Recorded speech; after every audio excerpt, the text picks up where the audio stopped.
recent reports from ABC News, that is, by the way, the Australian broadcasting company rather than the Mickey Mouse News Network located in the United States, say that the Taliban were the beneficiaries of $40 million in stacks of $100 bills that were delivered through Kabul International Airport, last seen as the scene of a suicide bombing that killed 13 American military service members during Biden's disastrous retreat from Afghanistan.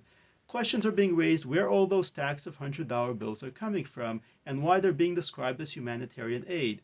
Thus far, no one has been willing to comment on this exciting phenomenon of money simply appearing. Now, the funny thing is, this is not the first time this has happened.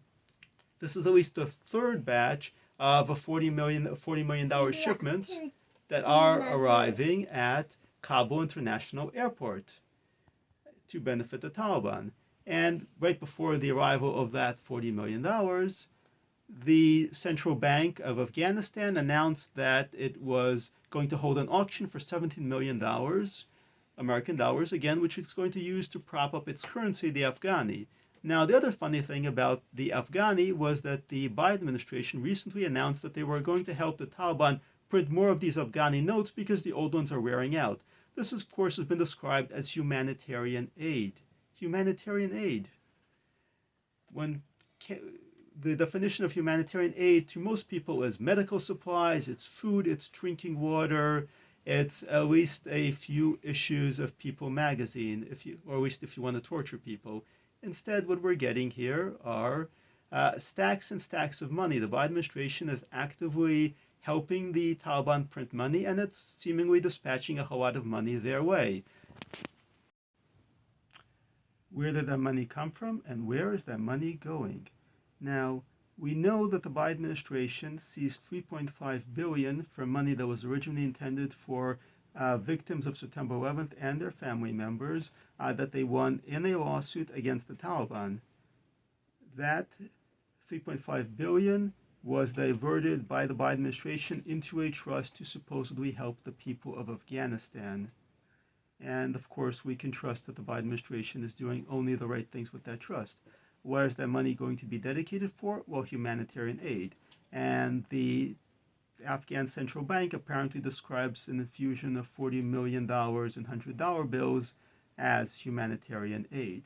Of course, an expert contacted by the ABC News, Australian broadcasting company, suggested that it might be a lot more than $40 million on there, actually. We don't even know what kind of amounts we're dealing with. Now, it's important to note that there was indeed a Special Inspector General's office to monitor waste and fraud and corruption in Afghanistan spending.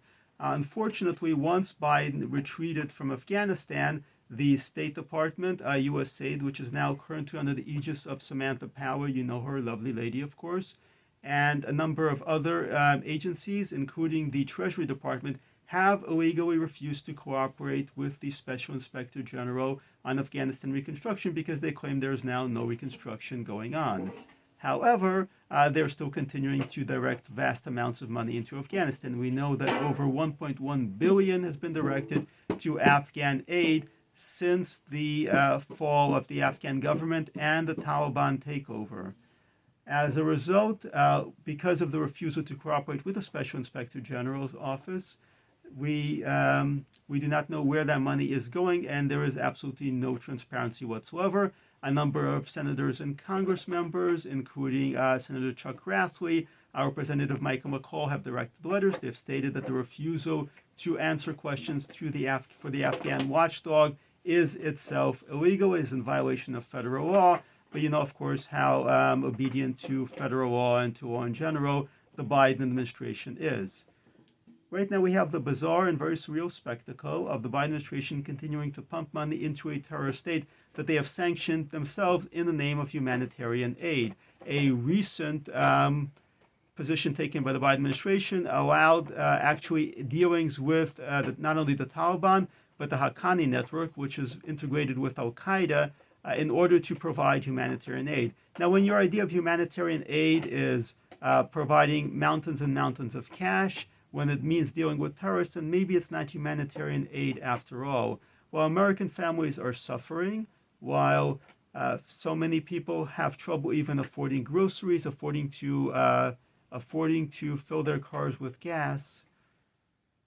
The Biden administration continues to send massive amounts of American money, taxpayer money, to terrorists while rejecting any kind of transparency. And the question is, how long? How long until that money comes back at us in the form of terrorist attacks?